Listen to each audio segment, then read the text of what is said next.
नागपुर में चुनाव की सरगर्मियां तेज होती नजर आ रही है और साथ ही साथ में पॉलिटिकल पार्टीज अपने अपने दावे पेश कर रही है।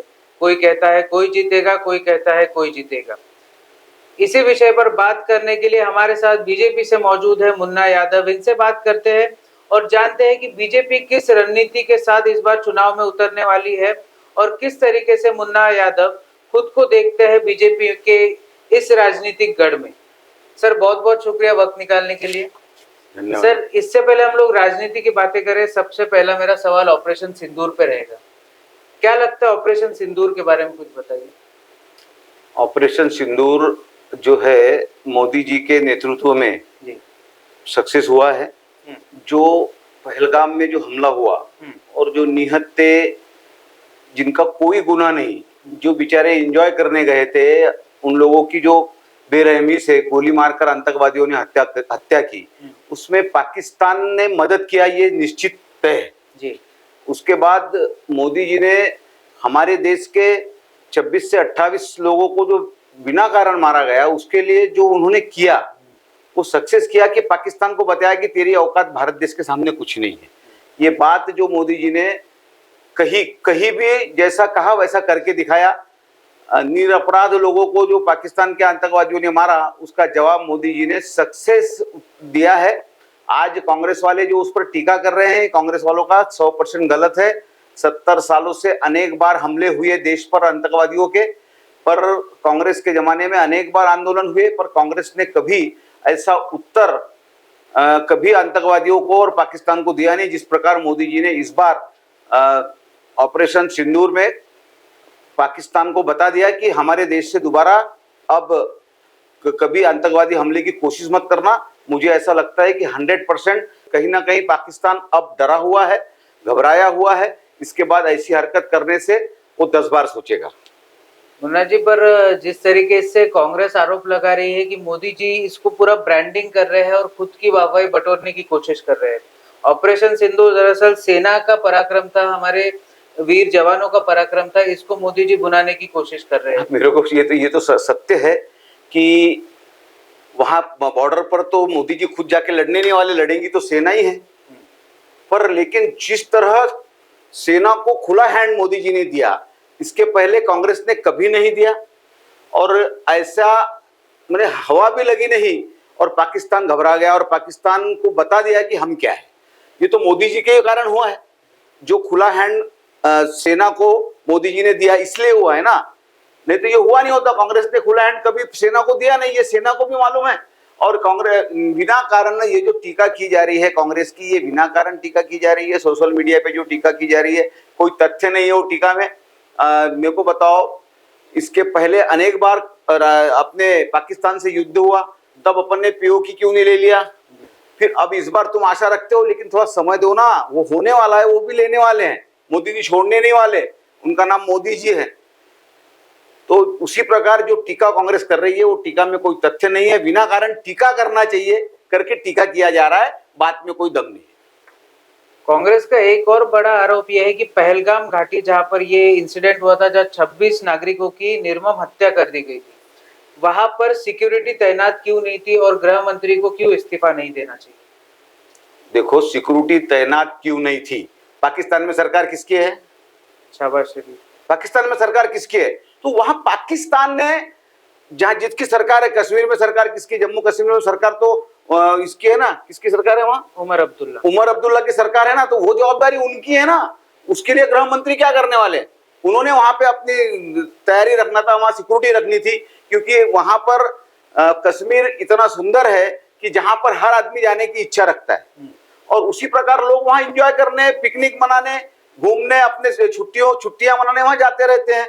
तो वहां पर इतनी बड़ी संख्या में पर्यटक जाते हैं, तो वहां पे तैयारी वहां की सरकार ने करनी चाहिए थी। वो बिना कारण गृह मंत्री जी को दोष देकर कोई फायदा नहीं। यादव जी, हम लोग थोड़ा सा रीजनल मुद्दों की तरफ भी ध्यान आकर्षित करना चाहेंगे।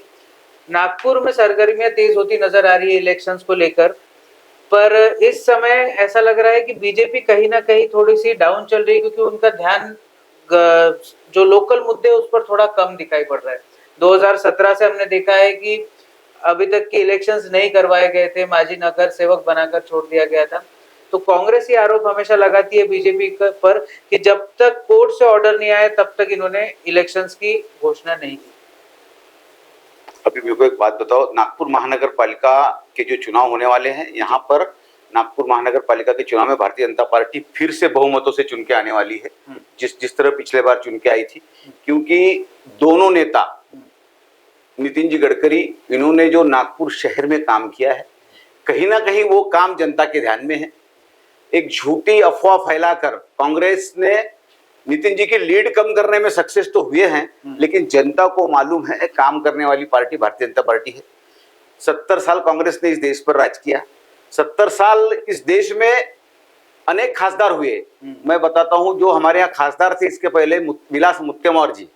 विलास मुत्तेमौर जी 35 साल नागपुर से खासदार बोल के चुन के गए।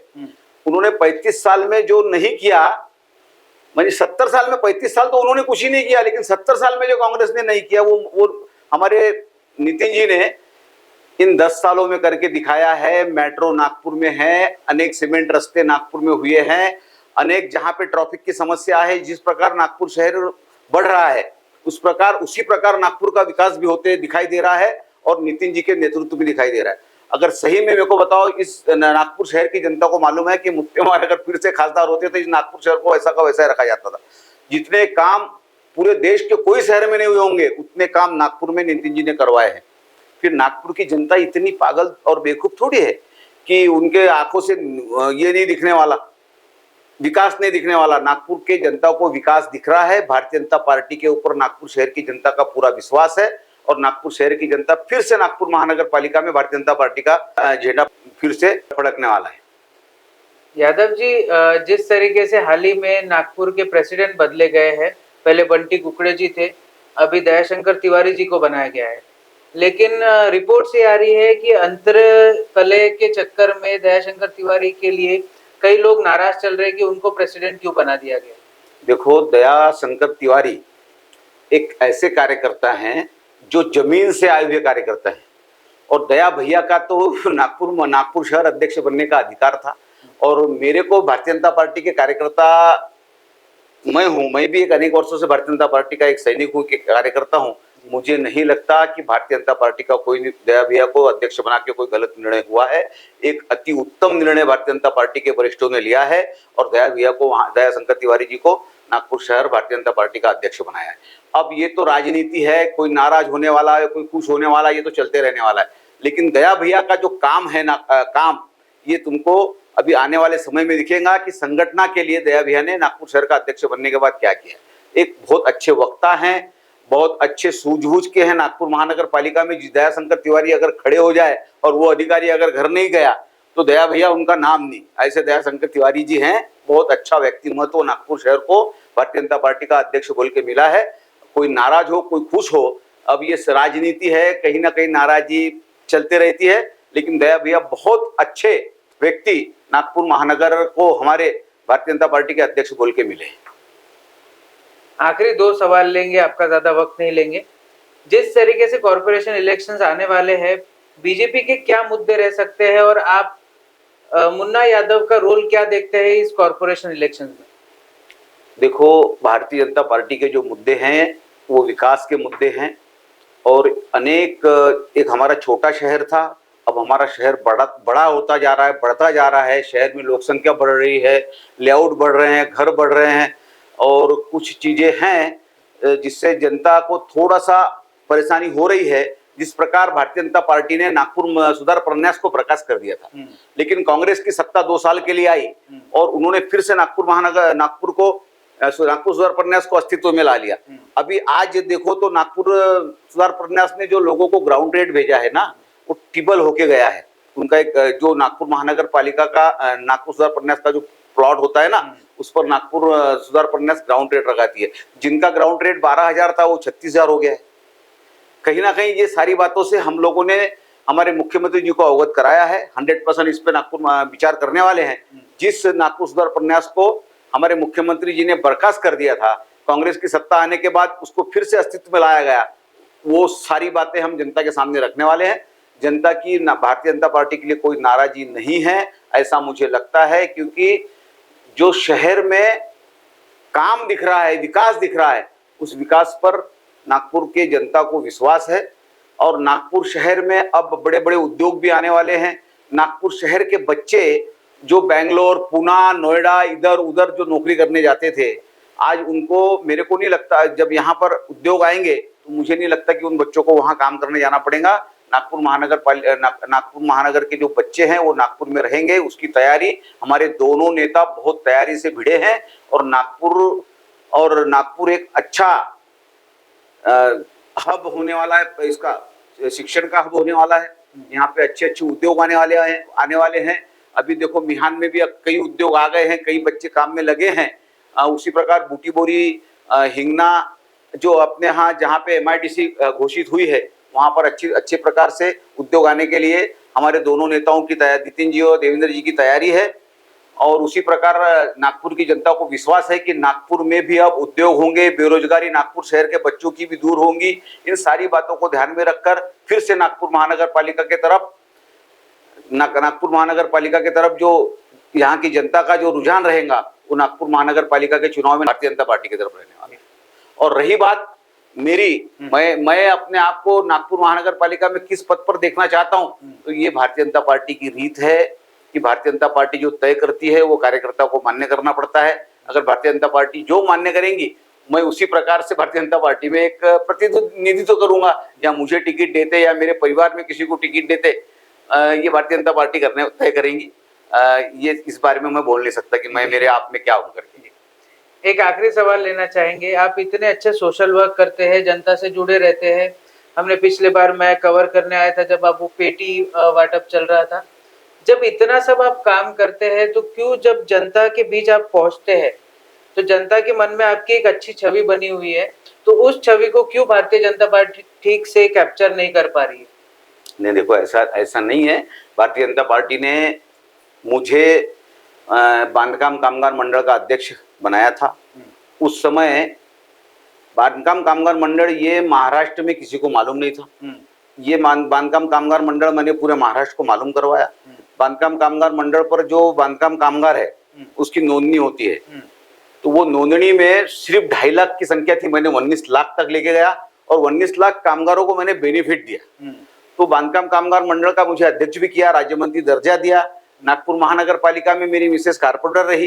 ये सब भारतीय जनता पार्टी ने दिया है, मुझे यहाँ तक लाया है, भारतीय जनता पार्टी ने लाया है। मैं कांग्रेस का भी कार्यकर्ता एक जमाने में था।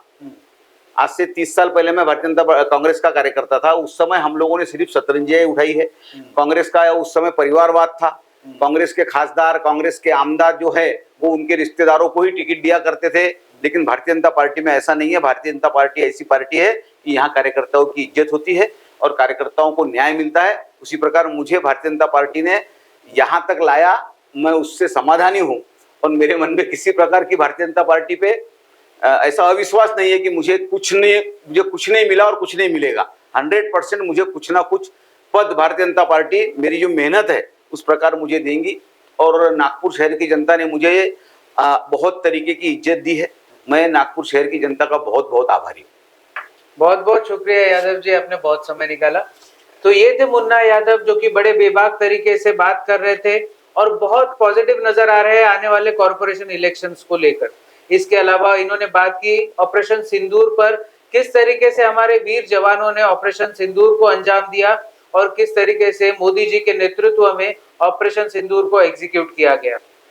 जाहिर सी बात अभी ये है कि आने वाले समय में नागपुर में चुनावी सरगर्मियां तेज होने के अंदेशे मिलते जा रहे हैं। ऐसे और भी कंटेंट के लिए आप देखते रहिए महाराष्ट्र टीवी 24।